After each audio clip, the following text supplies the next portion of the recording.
네, 여러분 안녕하십니까. 뉴스 빅5 시작하겠습니다. 오늘 함께 하실 네 분 먼저 소개해드리겠습니다. 최진봉 성공회대 교수, 이두화 변호사, 최창호 박사, MBN 주진희 기자 나오셨습니다. 어서 오십시오. 오늘 첫 번째 키워드부터 살펴보겠습니다.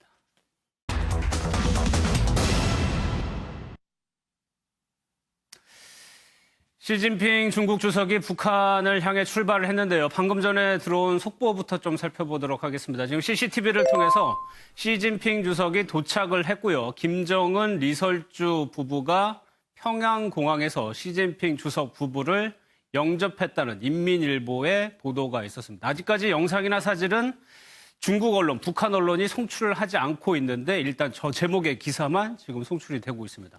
주진희 기자, 애초에 김정은 위원장이 영접을 나갈 거라는 전망은 있었는데 직접 갔습니다.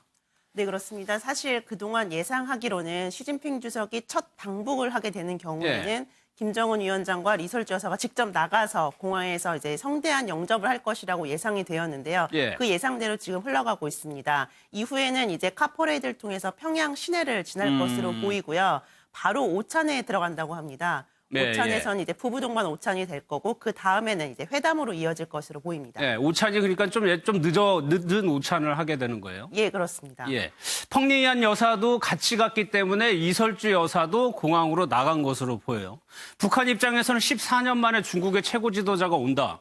우리나라 대통령보다 더 드물게 오는 거기 때문에 신경을 쓸 수밖에 없습니다. 당연히 신경을 쓸 수밖에 없죠. 그리고 지금 현재 본인의 든든한 뒷배가 돼줄 수 있는 나라가 중국밖에 없잖아요. 그러니까 지렛대로 활용할 가능성이 있죠. 물론 중국도 북한을 지렛대로 활용하려고 하겠지만 북한 입장에서도 북미 간의 어떤 핵 협상, 핵 타결 이런 부분에 있어서 중국이 중요한 어떤 뒷배경이 될 수 있는 그런 상황이라는 거죠. 그러면 아주 성대하게 아마 영접을 할 것이고 우리가 아직 화면에 들어오지 않았지만 그리고 지금 이제 부부가 함께 회담을 하기 때문에 만찬에도 부부 동반으로 만찬할 가능성이 있다고 보여지고 그러니까 두 국가 간의 우위를 다지면서 미국에 뭔가 메시지를 던질 겁니다. 물론 저는 중국과 북한이 약간 다른 메시지를 던질 거라고 저는 보는데 중국 입장에서는 미국과 각을 세우기가 어려운 상황이에요. 지금 상황에서 미중 간의 무역 협상이 이루어지고 있기 때문에 가능한 한 북한을 설득하려는 모습을 보이고 있다는 점도 어필할 가능성이 있다는 생각이 들고요. 다만 북한 입장에서는 중국과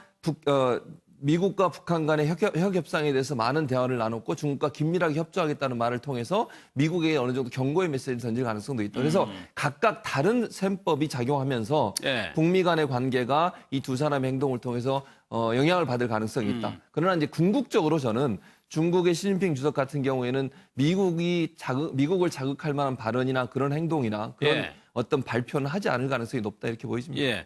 일단 일정을 보면은 지금 중요한 게 정상회담이 오후에 있는 거고 집단 체조, 그러니까 중국의 주석이 올 경우에는 북한에서는 늘 집단 체조를 했었는데 이거를 시 주석이 보느냐 안 보느냐도 좀 관전 포인트인 것 같아요. 네, 그렇습니다. 지금 신화통신 등의 외신발로 보면요. 결국 오늘 저녁에 집단 체조인 인민의 나라라는 이제 체조를 볼 것으로 예상이 되고 있습니다. 이 인민의 나라는 딱 한 번 공개가 된 적이 있습니다.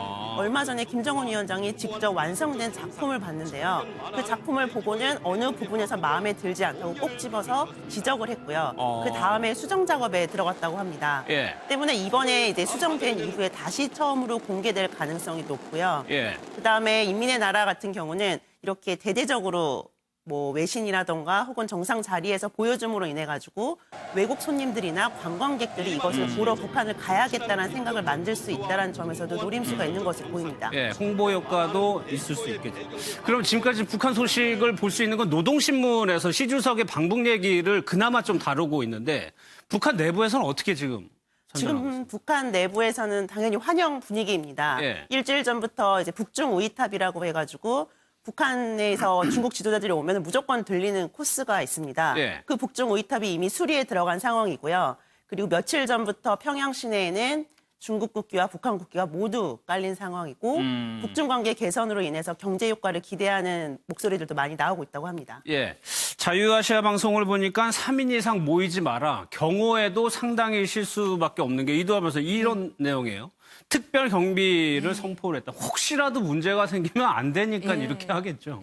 사실은 뭐 민주주의 국가와는 달리 전체주의나 아니면 지금 중국이나 사회주의 국가에서는 그 지도자의 위상이 너무나 중요하죠. 지도자가 사망하는 경우 이제 그 위협이라는 게 그대로 그 체제에 예, 그대로 예. 부딪히는 거니까요. 그러니까 선출되는 민주주의 국가랑 다른데 특히 시진핑 주석은 의미가 또 다르겠죠. 지금 시황제라는 얘기도 있잖아요. 그러니까 지금 시진핑 주석은 이전의 주석들과 달리 거의 1인한테 권력이 집중돼 있는 형태니까 예. 그 부분을 북한도 뭐 14년 만에 방문하는 시주석, 중국의 주석이라는 의미도 있지만 시진핑 주석이라는 개인의 특성, 1인한테 권력이 거의 집중돼 있는 특성 때문에도 그리고 또 의전이라는 건 또 그런 것도 있죠. 항상 우리가 당신을 이렇게까지 생각한다. 이거 보여주는 의미도 있잖아요. 예, 예. 그러니까 그 평양 시민들한테 저런 거 특별 경비 선포하고 모이지 말라 이렇게 얘기하는 거는 이제 중국한테 보여주는 것도 되고 또 평양뿐만 아니라 북한 내부에도 알리는 거죠. 시진핑 주석 이렇게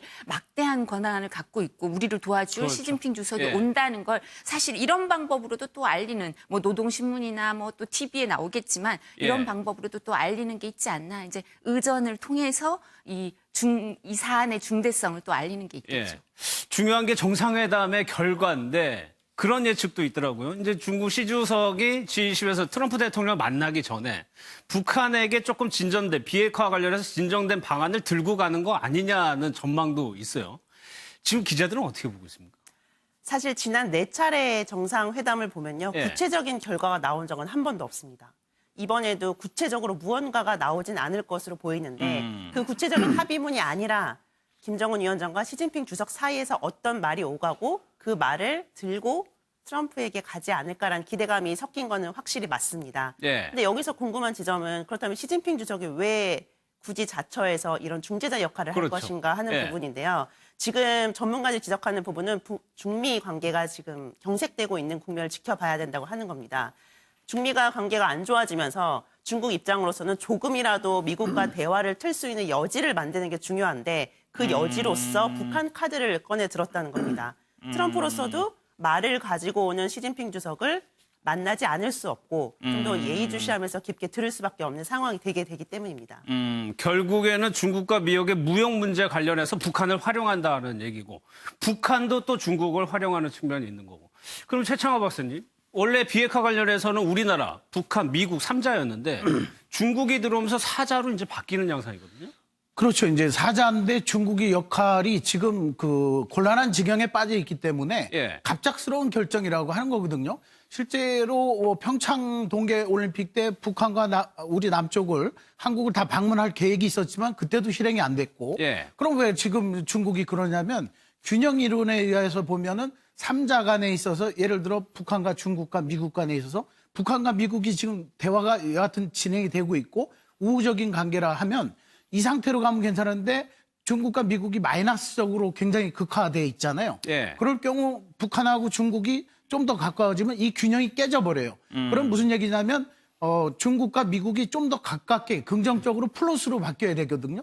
그러면 중국은 주 기자님 말씀하신 대로 미국과의 관계가 우호적으로 바뀔 수가 있고 예. 또 우리나라와의 3자 관계를 보면 북한과 한국이 지금 대화를 하고 있고 중국이 북한과 친하면 우리가 중국하고 마이너스 관계를 하게 되면 하이드의 균형 이론에 의하면 이게 불편해요. 그럼 우리도 사드 문제 이후에 중국과 경색됐던 게 플러스적으로 바뀌어야 되는. 그러니까 중국의 시진핑이 어떤 역할을 하느냐에 따라서 사자 간의 관계 또는 예. 3자로 놓고 봤을 때도 그렇고 긍정적으로 작용할 가능성이 굉장히 높다. 예. 그래서 결단을 하고 북한을 그래서 방문을 했을 것이다. 그러니까 이제 역학관계, 예. 다이나믹이 굉장히 바뀔 가능성이 굉장히 우호적으로 긍정적으로 바뀔 가능성이 높습니다. 그래서 우리나라한테도 굉장히 중요합니다. 이제 중요한 거는 미국의 어떤 입장인데 제재와 대화를 동시에 내보냈어요. 네, 그렇습니다. 어제 이도훈 부부장과 비건 특별대표가 이제 만남을 가지고 특별 강연까지 가졌는데 예. 비건 특별대표가 강연에서 앞으로 대화의 문은 열려 있다. 그리고 양측이 모두 다 유연한 입장을 보이면 좀 더 진전이 될 것이다라는 긍정적인 메시지를 발신했습니다.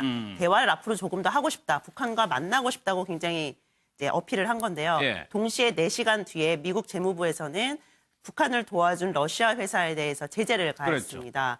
두 개를 동시에 가져가겠다는 건데요. 이게 미국의 전략이라고 볼 수 있을 것 같습니다. 하노이 회담 결렬의 이유도 대북 제재 해제는 없다라는 그 방침 때문에 결렬이 된 건데요. 앞으로 대화가 재개된다 하더라도 제재 해제는 없다. 하지만 대화는 하고 싶다. 이 메시지를 지금 명확하게 보내는 것으로 보입니다. 알겠습니다. 잠시 뒤면 이제 정상회담을 하게 되는데 좀 관심이 모아집니다.